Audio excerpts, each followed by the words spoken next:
매일매일 수상한 매일함, 털어놓기 힘든 궁금증, 음지의 기묘한 사연들이 도착하는 이곳은 수상한 매일함. 저는 메이지 기자, 선량한 사이코패스 선사패 김PD입니다. 자, 그리고 제 왼쪽에는 오랜만에 미녀 개그우먼 허한나님. 오랜만에는 뭐. 그리고 화장해서 오랜만에 전문가, 오랜만에 전문가 배성 프로파일러님 모십니다. 오늘 어디 국회 갔다 오셨다고 했는데 어떤 일로 갔다 오셨는지 궁금해요. 그 유명한 유한수 교수님이라고 빨가벗은 세계사에 나오는 네네. 아, 벌거벗은 아니고요? 빨가벗으니까 굉장히 그냥 퇴폐 방송. 교수님이 그냥 빨개 벗고 싶은 거 아니에요? 소련 러시아 전문가 어. 그분하기로 네. 독실 거기서 뭐 저기 박지훈이 하는 네네네. 국회 무슨 방송 유튜브 방송을 했어요. 네. 같이. 마지막이라고 아. 이렇게 어차피 다시 못할 것 같아요. 어차피 마지막이니까 거기가. 마지막이니까. 그죠? 네. 알겠습니다. 또 반가운 이름들 좀 들었는데 빨가벗은만 계속 기억이 나네요. 오늘은 또 지난 시간에 기묘한 매일함 사연 다뤄봤는데 오늘은 좀 미스터리한 그런 사연들만 모아서 추리 특집으로 너무 우리가 재밌겠다. 같이 한번 추리해보는 왜 그런지 추리해보는 시간 한번 마련해봤습니다. 자, 오늘 뭐 사연 보내주신 분들 그리고 이제 보시는 분들과 같이 들으시는 분들 같이 증거를 모아서 누가 범인인지 왜 그랬는지를 한번 같이 추리해보면 재밌는 시간이 될 것 같아요. 첫 번째 메일함부터 한번 열어보도록 하겠습니다. 안녕하세요. 전 남편과 6살 아들과 함께 미국에 거주하고 있어요. 3년째 종종 수상한 모습을 보이던 앞집 사람이 며칠 전 나체로 창가에 있는 것을 목격하게 되어서 이렇게 의뢰를 하게 되었어요. 약간 성호 톤인가요, 그게? 연기 한번 해봤어요. 저희 집은 4층으로 된 타운하우스인데요. 미국의 타운하우스는 3, 4층짜리 집들이 측면 벽을 서로 맞대고 줄지어서 하우스 단지를 이루고 있는 형태를 말해요. 저희 동네는요, 연구기관과 대기업 건물들이 근처에 있어서 대부분이고 학군이 좋고 안전한 곳입니다. 근데 문제의 이웃은요, 저희 집 바로 정면 집에 사는 사람으로서 그 집 현관과 저희 집 현관이 마주보고 있어요. 그래서 2층 거실과 3층의 안방, 4층의 테라스도 서로 마주보고 있습니다. 아집 사람과는 대화를 나눠본 적은 없습니다만 중국 또는 대만인 남성이고요. 나이는 30대 정도인 것 같아요. 혼자 사는 것 같은데 비슷한 나이대 동양인 여성이 집을 자주 들락날락 거리거나 차를 같이 타고 나가는 것을 본 적이 있어요. 여기서 제가 이상하다고 생각하는 점을 나열을 해볼게요. 첫 번째, 각 세대별로 집안에 주차장이 있는데요. 차를 항상 주차장이 아닌 길가에 주차하고 집에 드나들 때 현관문이 아닌 집 뒤쪽 주차장을 통해 집으로 들어갑니다. 어느 날은 아마존 배달부와 앞집 남성이 실랑이 하는 걸 봤는데 배달부가 상자를 들고 현관 앞 계단을 올라가자 그 남자가 현관문 밖으로 반 정도 몸을 내밀고는 쪽문에 놓고 가세요. 배달부가 현관 쪽으로 몇 발짝 더 가까워지자 크게 화를 내며 문을 쾅 닫아버렸어요. 참고로 현관문과 1층 방은 항상 블라인드가 쳐져 있어서 한 번도 안을 본 적이 없습니다. 두 번째, 한 번은 앞집 남성과 여성이 비닐장갑을 끼고 나와 차를 타기 전에 운전석과 조수석 의자를 비닐컵으로 다 덮은 뒤 비닐장갑을 낀 채로 운전해서 나가는 걸 봤습니다. 세 번째, 아침에 우연히 창밖을 보니까 앞집 남성이 2층 창문을 열고 나체로 있었어요. 중요 부위까지 다 드러나 있어서 순간 제 눈을 의심했습니다. 그리고 얼마 후 3층에서 또 그 사람이 보였는데 그때도 나체로 창가에서 양치질을 하고 있었습니다. 그쪽도 이사 온 지 3년이나 되어 있어서 맞은편 집에 사람들이 본인 집 내부를 볼 수 있다는 걸 알 텐데 도대체 무슨 생각으로 저런 행동을 한 걸까요? 남편과 저는 앞집 사람이 마약을 제조하거나 불법적인 일을 하고 있을지도 모른다고 추측을 하고 있어요. 그러니까 그 사람 참 차를 항상 집 밖에 주차하니까 집안 주차장에 거의 뭐 있을 것 같아. 맞아. 또 외부 사람이 현관문에 가까이 오면 크게 화를 내는 걸로 봐서는 뭔가 있을 것 같아. 차를 비닐컵으로 덮고 비닐장갑을 끼고 운전하는 것도 이게 뭔가 불법적인 물질 다루고 있어서 그런 게 아닐까? 여러 가지 추측을 하곤 하는데요. 잘 모르겠어요. 앞집 사람은 왜 그러는 걸까요? 한국의 셜록 배상현 교수님 궁금해요. 얼마 전에 그런 게 났어요. 이런 네네. 타운하우스에 네네네. 그 중국계 사람들이 베트남계 사람들인가 이 네. 마약 제조 뭐 이런 거, 마약 뭐 소분하고 뭐 이런 거를 그 해외 토픽에 난 적이 있어요. 이분은 아마 그걸 의심하는 것 같아요. 왜냐하면 이런 집 같은 경우는 그래도 3년이나 살았으면 인사도 하고 또 누가 사는지 대충 알고 나체로 양치질하는데 안녕하세요. 고가 보여요. 근데 이제 보통 뒤에 주차장이 열어갖고 거기다 넣고 그러는데 네. 빨리 도망가려고 바깥에 주차하나 이런 얘기도 있을 수 있고 가장 많은 거야 뭐 여기 말씀하시는 것처럼 뭐 마약 제조인데 마약 제조보다는 마약 소분일 수 있어요.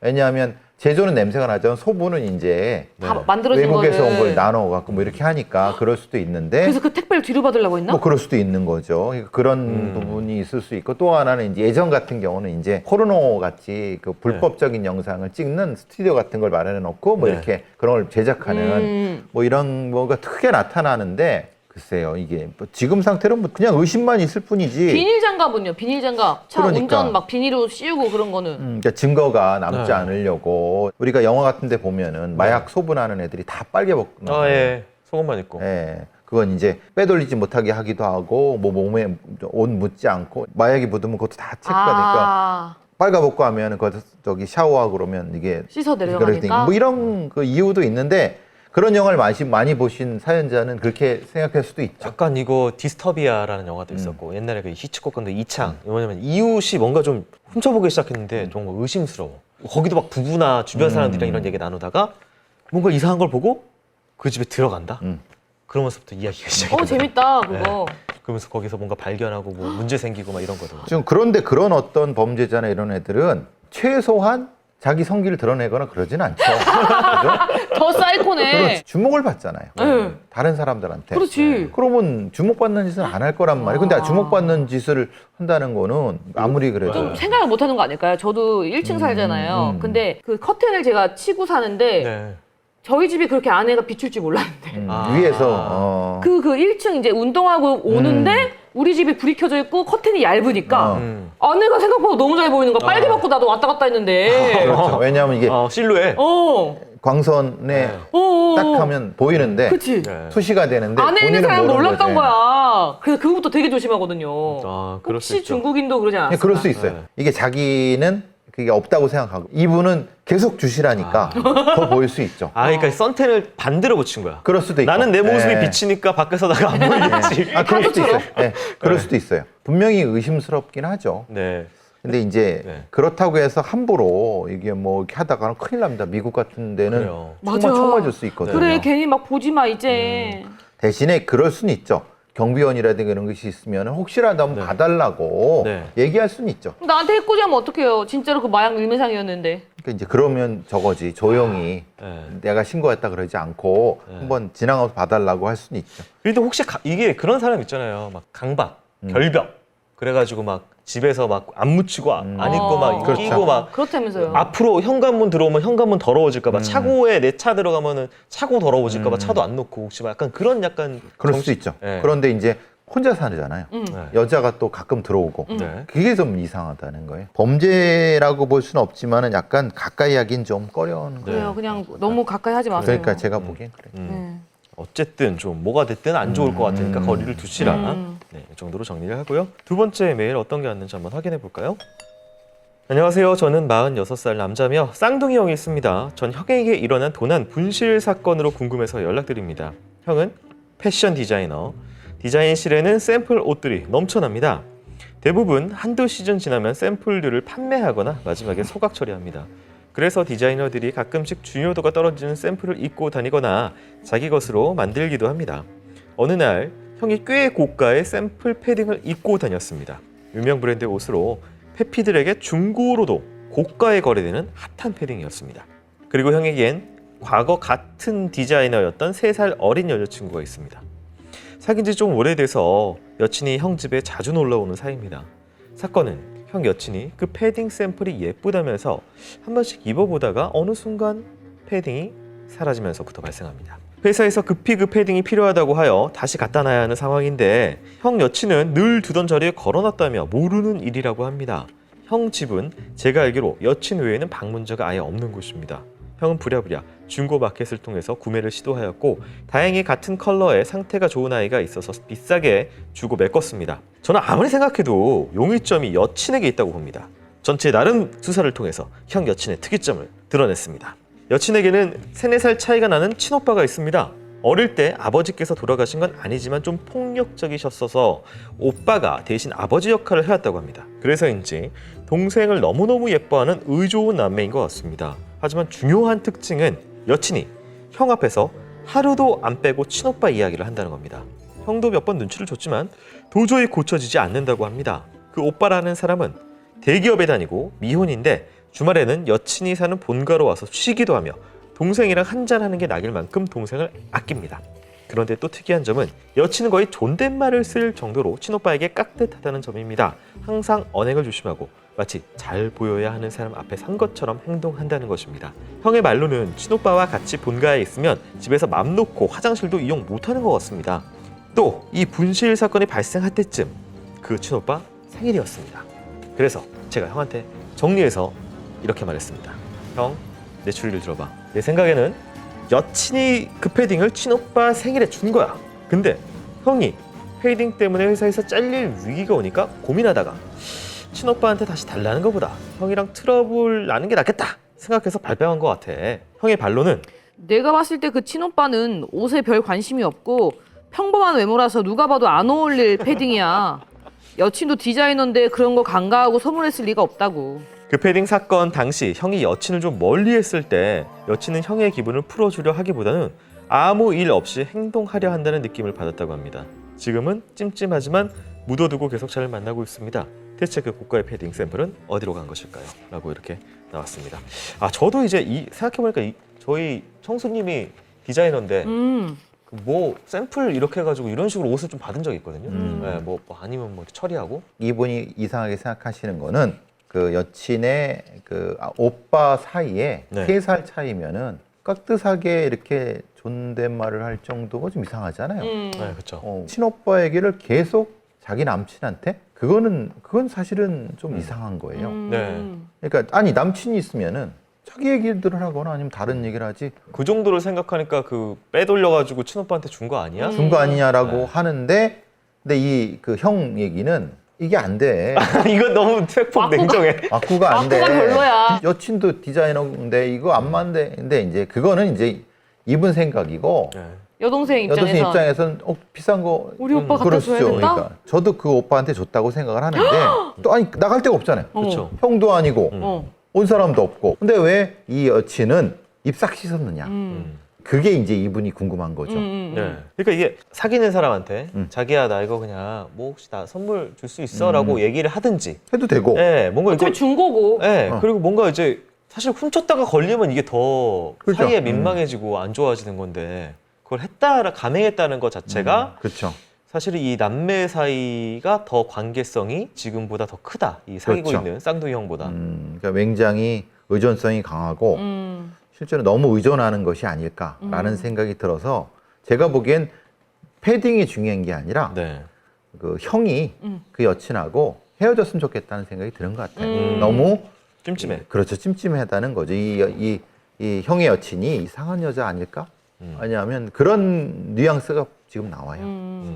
이런 사람들 저도 가끔 있거든요. 사귈 때 자기 이성 남매 얘기를 그렇죠. 하는 사람 네, 자주 그렇죠. 하는 네. 사람. 아 그래요? 그런 사람 가끔 있어. 왜 그런지 잘 모르겠어. 왜? 어떤 내용이 뭔데요? 그냥 일상, 그 일상들. 사람의 일상. 음. 뭐 예를 들어서 친여동생의 일상이라든지 뭐 이런 거 있잖아요. 오. 아니 그 남친이나 여친이 왜 친여동생이든 남동생 그 왜 알아야 돼? 알면 더 불편하지 않나? 근데 마치 그냥 자기의 삶에서 그 사람이 굉장히 중요한 듯이 막 떠드는 거예요. 중요한 거는 자기자. 사귀는 사이에 네, 자기 애인이죠. 그 얘기를 안 하는 거죠. 네. 그러니까 자기가 없고 그 사람이 있는 거죠. 그러니까 이 여친은 조금 뭔가가 결핍돼 있는 것 같다는 느낌이 들어요. 그 느낌이 오는 거죠. 그래서 또 이제 보통 형제면은 이렇게 신경 안 쓰거든요. 근데 쌍둥이는 좀 더 그렇죠. 각별한 쌍둥이니까 아. 그런 거지. 네. 예. 그래서 쌍둥이니까 더 친밀감을 느낀 거죠. 네. 자, 그럼 세 번째 메일 한번 열어보도록 하겠습니다. 최근 가족들과 동네에서 저녁을 먹고 집에 오던 길에 아들이 식당 담벼락에 어떤 물건을 보고는 지갑이다! 라고 하더라고요. 보니까 구멍난 벽돌에 검은 카드 지갑이 있었습니다. 저는 호기심에 지갑을 눌러봤는데 카드도 아니고 현금도 아닌 감촉으로 푹신했습니다. 그래서 슬쩍 열어보니까 하얀 종이 끝이 말려있는 담배 같은 게 있었습니다. 대마초? 하는 생각에 심장이 두근거리며 누가 뒤에서 지켜볼까봐 샛길로 돌아 도망치듯 집에 들어와서는 경찰 지인에게 물어봤어요. 사진을 보여달라기에 안 찍었다고 하니까 대수롭지 않게 넘기더라고요. 억울한 저는 다시 몰래 가서 사진을 찍어서 지인에게 전송했습니다. 그제야 친구는 냄새는 어때? 담배잎 냄새는 아니고 그냥 마른 잎 냄새? 일단 경찰에 신고해. 저는 물건을 가지고 도망치듯 나와서 CCTV가 많은 곳에 몸을 숨기고 경찰이 온 뒤 사정을 얘기했고 물건과 신변 정보를 전달했습니다. 주변에 물건 주인이 있을까 봐 무서웠어요. 그 뒤로 담당 경찰에게 연락이 왔는데 일반 담배가 아닌 수제 담배로 확인이 됐고 국과수로 전달되었다고 하더라고요. 최종 결과를 듣지 못해서 매우 궁금했지만 별일 아니길 바랬습니다.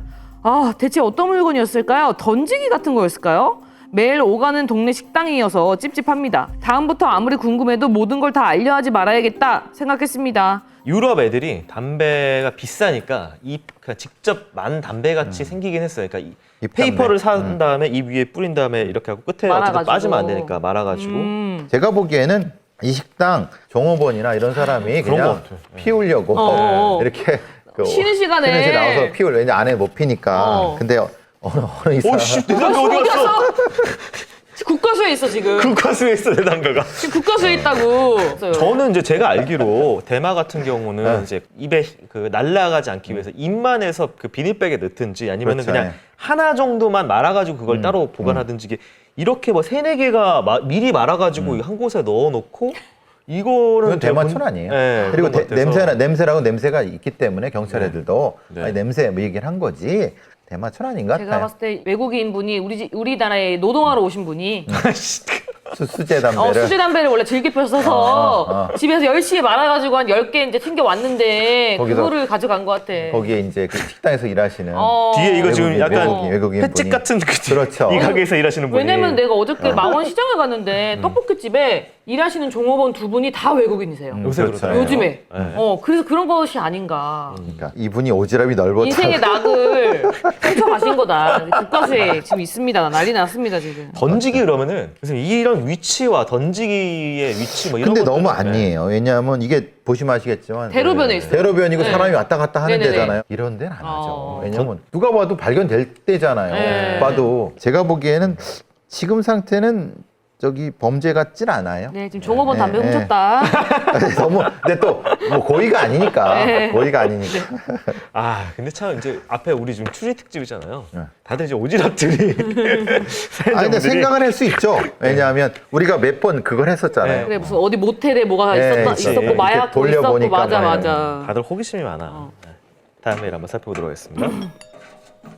전에 그 189화에 아빠가 자꾸 이제 차를 중고로 맞아요. 계속 바꾼다라고 했던 그 사연자분이 피드백하고 함께 새로운 사연을 좀 보내주셨습니다. 안녕하세요. 189화에 차를 수시로 바꾸는 아빠의 특이한 취미 사연으로 소개됐었는데 피드백과 또 다른 사연을 보내봅니다. 먼저 사연 후기를 드리자면 배 교수님이 저희 아빠가 중고차 딜러 지인한테 호구 잡혔다라고 하시는데 이건 확실히 아닙니다. 아빠 지인 중에는 중고차 딜러가 없고 또 차를 새 차로 바꿨다가 중고로 바꿨다가 하시거든요. 그래도 교수님이 하신 말씀 중에 소름 돋는 건 아빠가 특별한 취미가 없었을 것이라고 하신 점입니다. 맞습니다. 아빠는 1년 전 전립선 암에 걸리셔서 아빠의 취미라고 할 수 있는 술, 담배를 다 끊으셨거든요. 그렇다고 해서 아빠의 차 낭비가 술, 담배를 끊고 시작된 것이 아니라 이걸 핑계댈 수 없다라고 생각했는데 교수님이 어쩔 수 없다라는 말씀을 듣고 제 마음이 약해지네요. 추가로 무서운 경험을 했던 사연을 보내드립니다.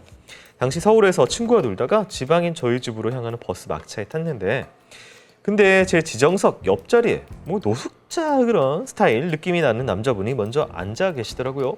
그리고 저를 보더니 아가씨네. 하면서 희죽희죽 웃더라고요. 너무 무서웠지만 만석이어가지고 어쩔 수 없이 자리에 앉았습니다. 앉자마자 옆자리에 아저씨 시선을 느꼈습니다. 저는 바로 이어폰을 끼고 혹시나 모르니까 전대 잘 들지 말아야지 하고 창문 쪽에 딱 붙어서 앉았는데 창문에 비친 모습을 보니까 그 아저씨가 저를 보고 있는 겁니다. 모른 척하고 눈을 감으니까 그 아저씨가 갑자기 제 귀 옆으로 다가와서 아가씨 무서워? 저는 온몸에 소름이 돋았지만 못 들은 척했습니다. 눈물이 나오려고 하는 걸 겨우 참고 휴게소로 도착하니까 아가씨 안 내려? 그것도 못 들은 척하니까 아저씨는 검정 비닐봉지를 들고 내리더라고요. 옆자리 남자분에게 자리를 바꿔달라고 할까 하다가 괜히 아저씨 심기를 건드릴까 봐 4시간 30분 동안 한숨도 못 자고 자리에 앉아 있었습니다. 다행히 그 아저씨는 그 뒤로 잠들었고 도착하니까 그 검은 봉지를 들고 먼저 내리더라고요. 그 아저씨는 진짜 저를 어떻게 하려고 한 나쁜 놈이었을까요? 아니면은 그냥 저를 농락하는 재미를 보려고 한 놈이었을까요? 물론 후자도 나쁜 놈인 건 마찬가지지만요.